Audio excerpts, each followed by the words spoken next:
तो आज हम देखेंगे कि डीलर्स एनुअल रिटर्न DAR कैसे भरना है, क्या डॉक्यूमेंट्स लगेंगे उसके लिए आपको, और वो क्यों भरा जाता है, उसके क्या मायने हैं वो हम समझेंगे। तो HDMS पोर्टल मैंने खोला है, इसमें आप जाइए, ये DAR के ऑप्शन को सेलेक्ट करें।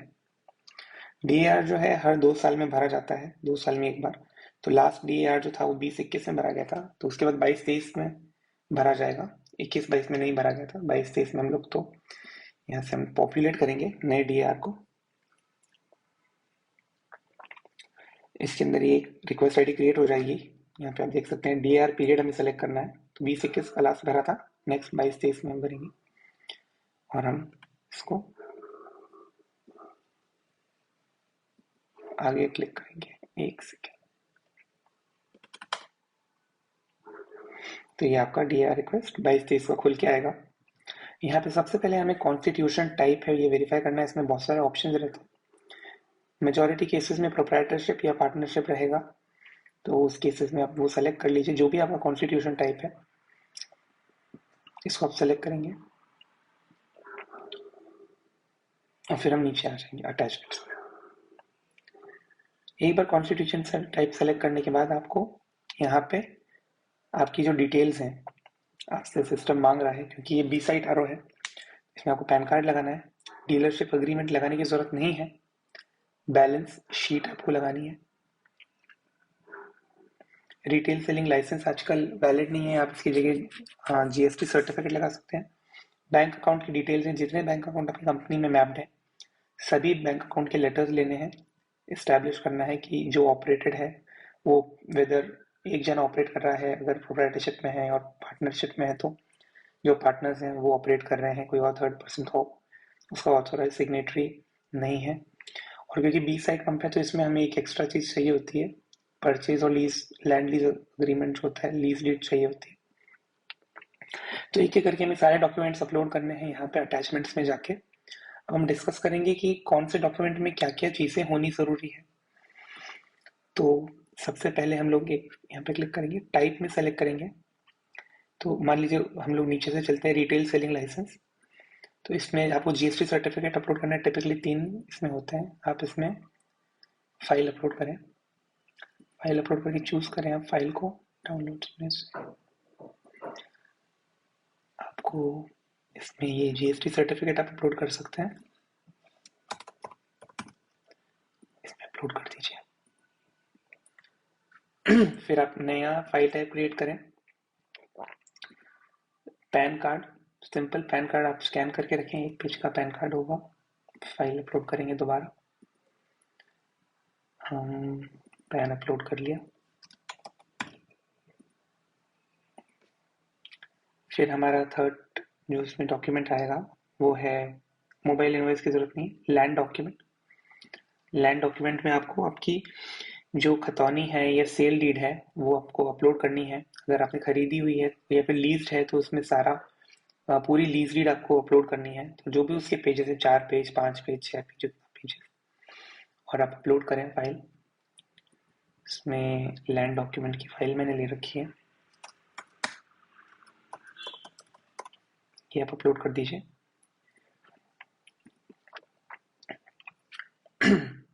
सारे पेजेस अपलोड करिए लैंड डॉक्यूमेंट के। फिर आप लैंड डॉक्यूमेंट के बाद डीलर डिक्लेरेशन की जरूरत नहीं है, बैंक डॉक्यूमेंट्स। अब आपको बैंक डॉक्यूमेंट और बैलेंस शीट ये जो दो हैं इसके अंदर खास ध्यान रखना है। तो बैंक डॉक्यूमेंट्स आपके कितने टोटल बैंक अटैच है, जैसे जिस आरओ के लिए ये भरा जा रहा है उनके आप आपके फील्ड ऑफिसर से चेक करा सकते हैं, या आपके अगर रिकॉर्ड्स में है कि कितने आपने बैंक रखे हुए हैं। तो जैसे इसके हम लोग देख सकते हैं यहाँ पे सैप के अंदर 3 बैंक अकाउंट है, एक PNB का है, 2 SBI के हैं। तो हमें इन तीनों बैंक से एक लेटर लेके आना होगा जिसका फॉर्मेट, जो इस लेटर का फॉर्मेट है वो इस वीडियो के साथ नीचे लिंक में अटैच्ड है। आप उस लिंक से वो फॉर्मेट ले सकते हैं।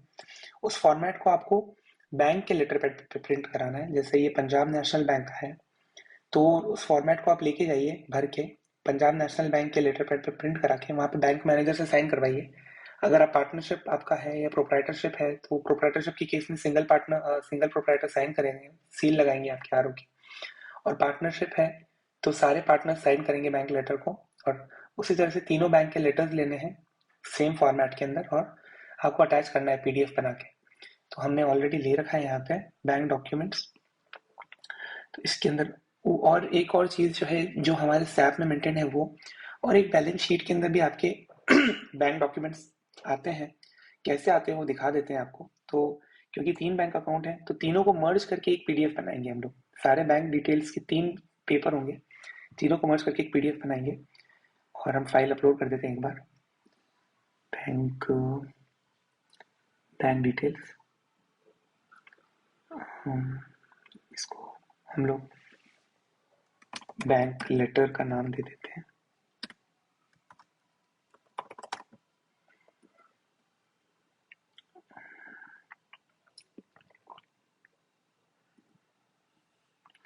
आपका इसमें ईडीएफएस है तो वो वाला लेटर भी आप इसमें अपलोड कर सकते हैं। ठीक है, और अब मैं आपको वो जो बैलेंस शीट के अंदर केस में बता रहा हूँ कि किस तरह से होता है। एग्जाम्पल हम ले लेते हैं कि जो आपकी बैलेंस शीट है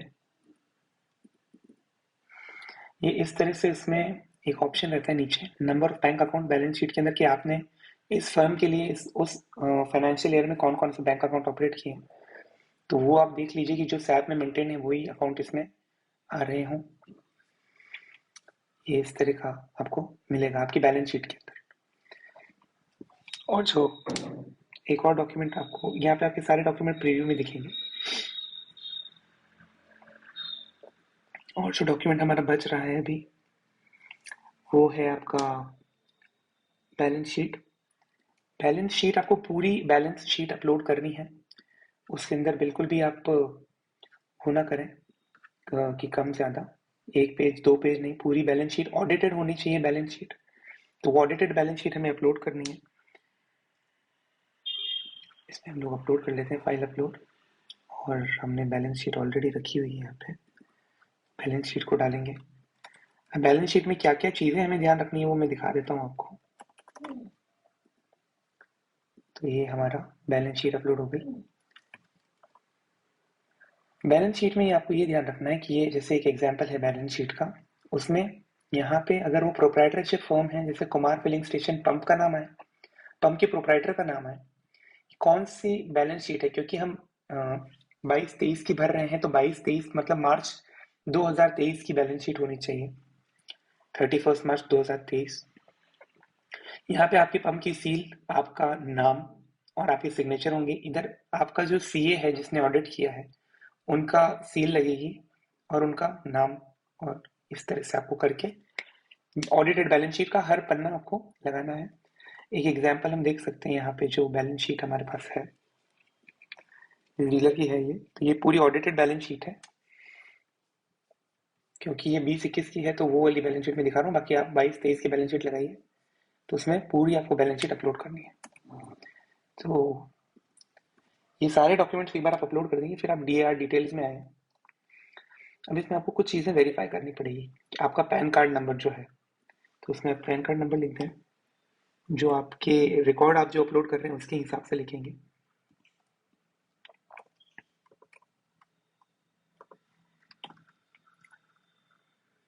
पैन कार्ड होने के बाद हम डीलरशिप अग्रीमेंट में आ जाएंगे।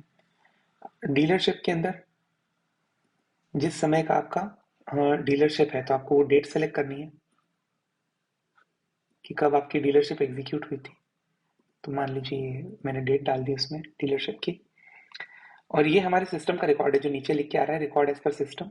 ये तो इसमें आपको अपना रिकॉर्ड ऐड करना है कि रिकॉर्ड एज पर डीलर क्या है। तो पार्टनर लिखेंगे, फर्स्ट नेम आपके हिसाब से क्या है वो लिखें आप यहाँ पे।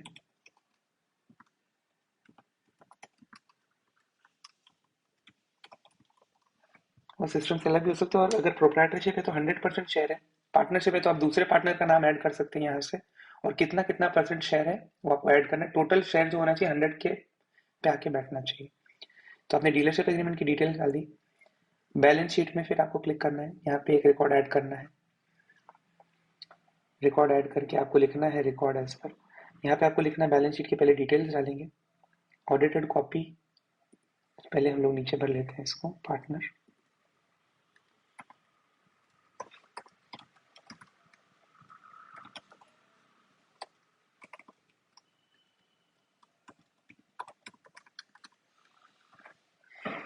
ऑडिटेड बैलेंस शीट अटैच किया है हमने, yes. Balance sheet of last financial year, बिल्कुल। और प्रोप्राइटर की है, यस। ये सब हम वेरीफाई करेंगे। फिर हम रिटेल सेलिंग लाइसेंस पाएंगे जो कि जीएसटी हमने अटैच किया है यहाँ पे।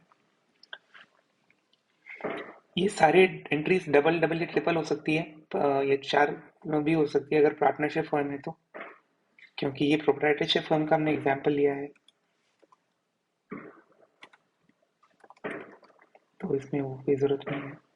यहाँ पे हमें रिटेल सेलिंग लाइसेंस का नंबर लिखना है, तो जो भी वो नंबर है, जैसे अभी आप डाल सकते हैं उसका नंबर देख के। फिर बैंक अकाउंट है, तो इसमें अब अपने टाइप ऑफ अकाउंट आपको सेलेक्ट करना है, करंट है कि कैश क्रेडिट है, कौन सा अकाउंट है। नेम ऑफ द बैंक जैसे पीएनबी लिख लें हम, और अकाउंट नंबर हम यहाँ से पीएनबी का डाल सकते हैं।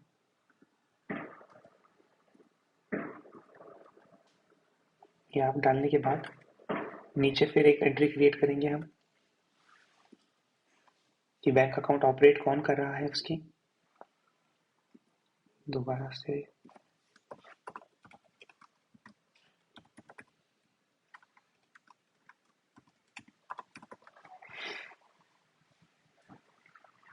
ये करने के बाद हम लीज डीड या परचेज, ये केवल बी साइट के ही केस में ऑप्शन आता है। 6 वाला ए साइट में केवल प्राइस ही भरने हैं आपको, क्योंकि लीज ऑलरेडी कंपनी के पास होती है।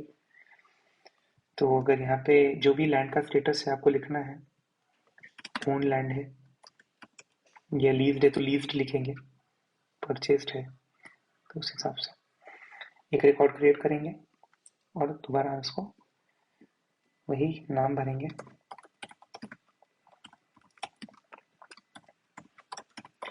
इस तरह से सारी डिटेल्स हमने भर दी है।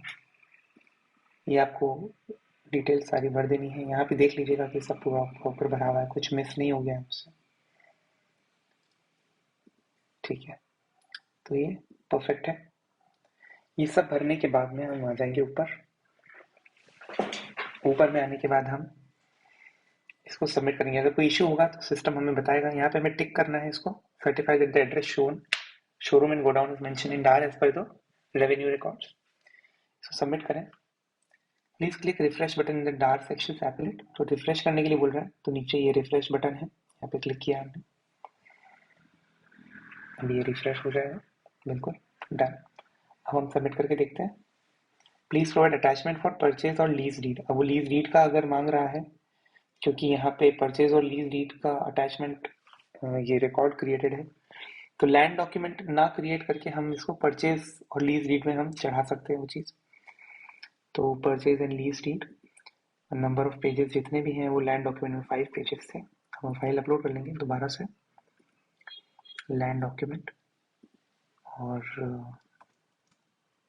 लैंड डॉक्यूमेंट यहाँ पे भी लिख देंगे, इसको अपलोड कर देते हैं। ओके, ये हो गया। एक बार दोबारा सबमिट करके ट्राई करते हैं डाटा डिटेल्स में, इसको रिफ्रेश करके।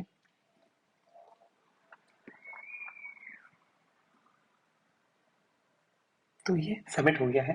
ये आपका पेंडिंग अप्रूवल दिखेगा, स्टेटस अप्रूव्ड हो जाएगा तो अप्रूव्ड आ जाएगा। That is it. ये सिंपल सा प्रोसेस है। इसको आप बिल्कुल पॉइंट वाइज फॉलो करिए, आपकी डार एक बार में एक्सेप्ट हो जाएगी होपफुली। जो बैंक डिटेल्स की जो रिक्वायरमेंट है कि कितने बैंक्स में अटैचमेंट है, वो एसएपी से आपके फील्ड ऑफिसर निकाल के दे सकते हैं। जनरल आपको एक्सेल फाइल भी मिल सकती है उसकी, कितने टोटल। तो हर बैंक से हमें लेटर लेना है, ये थोड़ा ध्यान रखें, बैंक मिस ना करें। और बैलेंस शीट जो है वो पूरी अपलोड करें। ये 2 चीज़ें हैं जिसकी वजह से डीएआर काफ़ी बार रिजेक्ट हो जाती है। तो बैलेंस शीट और बैंक अकाउंट ये थोड़ा विशेष ध्यान रखें, उसके अलावा तो आपका ठीक ही होगा। तो दैट इज इट। जो फॉर्मेट है वो मैं बैंक लेटर का एक बार दिखा देता हूँ, जो कि इसमें लिंक में अटैच किया है नीचे वीडियो के साथ। तो ये आपको एनुअल रिटर्न के लिए बैंक लेटर जो है वो, तो लेटर हेड पे निकालना है, बैंक का लेटर हेड। ये ध्यान रखें, खुद के लेटर हेड पे ना निकालें इसको, बैंक के लेटर हेड पे निकालें। जिस भी बैंक का, अगर पीएनबी का है तो पीएनबी का लेटर हेड आएगा यहाँ पे। वो पूरा डिटेल करके दीजिए, खुद साइन करिए, स्टैंप लगाइए। पार्टनर है तो सारे पार्टनर साइन स्टैंप करेंगे। बैंक मैनेजर का साइन लीजिए, स्टैंप लीजिए, बैंक मैनेजर का नाम भी लिखवाएं, ये सब कर दीजिए। अच्छा, मान लीजिए कि आपके हमारे सिस्टम में जो है मेंटेन है कि 3 अकाउंट है, लेकिन आप करंटली 2 ही यूज कर रहे हैं या एक ही यूज कर रहे हैं, तो आपको ये सिस्टम से डिलीट करवाना होगा। उसको डिलीट करवाने के लिए भी जो है एक रिक्वेस्ट लेटर का फॉर्मेट है, जो कि हिंदी में है, ये मैंने बनाया है, ये अटैच कर दे रहा हूँ मैं वीडियो के नीचे। तो इसमें आप फिलअप कर लीजिए कि कौन कौन से बैंक डिटेल आपको सैप से रिमूव करवाने हैं आईएफएस कोड के साथ। तो और ये भी आप साथ में अपलोड कर दीजिए बैंक लेटर के साथ में, दोनों लेटर, और ये फील्ड ऑफिसर को दे दीजिए ताकि वो बैंक आपके फर्दर फ्यूचर में नहीं आएंगे, वो रिमूव हो जाएंगे। केवल जो बैंक आप यूज कर रहे हैं वही दिखेंगे, उनकी आपको फिर लेटर भी नहीं लाना पड़ेगा, क्योंकि नेचुरल सी बात है, अगर मान लीजिए आपने एसबीआई को बंद कर दिया है तो आपको वहां से लेटर नहीं मिलेगा। तो ये जो लेटर है ये आपको आपके लेटर पैड पे, ध्यान रखें, खुद के लेटर पैड पे ये प्रिंट करना है। और ये भी आप डीआर में अटैच कर दीजिए साथ में बैंक डिटेल्स के। तो आप मान लीजिए पंजाब नेशनल बैंक के अलावा एसबीआई का है तो 2 बार ये लेटर बना लीजिए आप कि मेरे ये दोनों अकाउंट डिलीट कर दीजिए। एक लेटर में दोनों अकाउंट नंबर भी मेंशन कर सकते हैं। इसको भी साथ में बैंक डिटेल्स में अपलोड कर दीजिए और हार्ड कॉपी फील्ड ऑफिसर को दे दीजिए, वो आपके अकाउंट डिलीट करवा देंगे सिस्टम से। So that is it. I hope ये वीडियो आपको हेल्प करे डीआर बनने में। Good luck everybody.